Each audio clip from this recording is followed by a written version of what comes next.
2026 জালুকবাৰী সমষ্টিৰ প্ৰাৰ্থী হোৱাৰ কথা ৰাজনৈতিক মহলত চৰ্চা চলিছিল। খাৰঘুলিৰ নিৰ্জন ঘৰটোত মাতৃ জীয়ৰী একেলগে বাস কৰিছিল প্ৰয়াত পিতৃ তথা প্ৰাক্তন গৃহমন্ত্ৰী ভৃগু ফুকনৰ স্মৃতিভূৰ সুঁৱৰি। যোৱা 20 মাৰ্চত দ্য ক্ৰছ কাৰেণ্টত সলসলীয়াকৈ পিতৃ সম্পৰ্কে সোধা প্ৰশ্নৰ উত্তৰ দি গৈছিল আৰু বিজেপি চৰকাৰৰ বনিয়া প্ৰীতিৰ বিৰুদ্ধে সৰব হৈ পৰিছিল উপাসা। আৰু 10 দিনৰ পাছত অৰ্থাৎ 30 মাৰ্চৰ দিনা আহিল সেই ভয়ংকৰ আৰু ৰহস্যৰে ভৰপূৰ খবৰটো।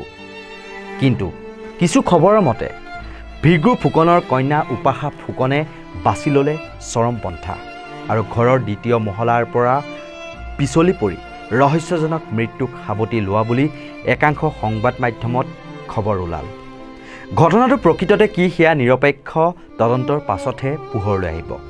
প্ৰশ্ন হৈছে, সলসলীয়াকৈ কথা কোৱা যুৱতীগৰাকী কি এনে মানসিক চাপত ভুগি আছিল বা ভুগি থাকিবলগীয়া হৈছিল?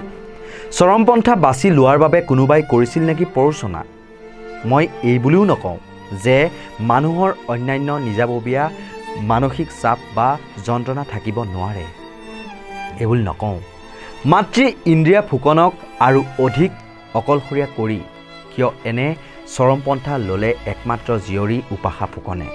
বা দুমহলীয়া চাদৰ পৰা পৰি কেনেকৈ ৰহস্যজনকভাৱে মৃত্যুক আঁকোৱালি ল'লে উপাসা ফুকনে? নে এয়া স্বাভাৱিক বা আকস্মিক বিয়োগ নেকি? পিতৃ ভৃগু ফুকনে সমন্বয়ৰ বাবে কাম কৰিছিল। বনিয়াক বেজীৰ আগটোৰ সমান মাটি এৰি দিয়া নাছিল বুলি বিজেপি চৰকাৰৰ বনিয়া প্ৰীতিৰ লগতে জংঘলৰাজ চলোৱাৰ বিৰুদ্ধে দ্য ক্ৰছ কাৰেণ্টৰ আছুতীয়া সাক্ষাৎকাৰত সৰব হৈ পৰিছিল উপাসা ফুকন।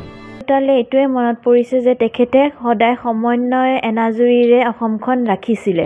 তেখেতে সদায় মানুহক ভক্তি শ্ৰদ্ধা আৰু মানুহক ভাল পাবলৈ শিকাইছিলে। তেখেতে কৈছিলে যে ৱৰ্ক হৈছে worship of mankind.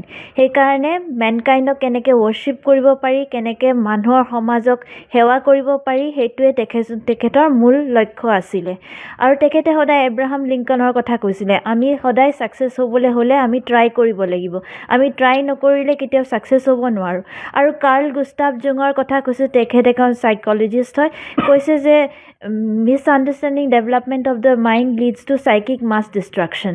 Much destruction মানে এতিয়া যোনটো জংগল ৰাজ চলি আছে, এতিয়া আমি দেখিবলৈ গ'লে অসমত এতিয়া মাটি চব বনিয়াক বিক্ৰী কৰি দিয়া হৈছে আৰু ভৱিষ্যত প্ৰজন্মৰ কাৰণে মাটি নাই। সেইটো তেনেকুৱা চিন্তা চৰ্চাৰে তেখেতে সদায় জালুকবাৰী সমষ্টি হওক বা অসমৰ এক বেজী মাটিও কাকো দিয়া নাছিলে। কিন্তু এতিয়া আমি সেইটো দেখা নাই, অনুভৱ কৰা নাই। আমি অনুভৱ কৰিছোঁ জংগল ৰাজ। সেই জংগল ৰাজৰ পৰা আমি কেনেকৈ ওলাই আহিব পাৰি বা কেনেকৈ আমি আমাৰ সমন্বয় এনাজৰীটো গঠি ৰাখিব পাৰি, সেইটোৱে কামনা কৰিছোঁ। ৰাইজক সেৱা সদায় আমি কৰিয়ে থাকোঁ আৰু কৰি থাকিম বুলি ভৱিষ্যতে চিন্তা চৰ্চা কৰিছোঁ। কিন্তু 20 মাৰ্চত এইবোৰ কথা কোৱা যুৱতীগৰাকী 30 মাৰ্চত আহিল এনেবোৰ খবৰ। কাৰোবাৰ মতে চৰমপন্থা, কাৰোবাৰ মতে দুমহলীয়া অট্টালিকাৰ ছাদৰ পৰা পৰি ৰহস্যজনক মৃত্যু। প্ৰকৃততে উপাসাৰ লগত কিদৰে কি ঘটিল সেয়া লতাশিল আৰক্ষীৰ নিৰপেক্ষ আৰু ক্ষিপ্ৰ তদন্তৰ পাছতহে পোহৰলৈ আহিব। কিন্তু জীয়ৰী অবিহনে দুৰ্ভগীয়া ইন্দ্ৰিয়া ফুকন অকলশৰে কটাব লাগিব নিৰ্জন 2খনকৈ গেট পাৰ হৈ যাবলগীয়া খাৰঘুলিৰ অট্টালিকাটোত।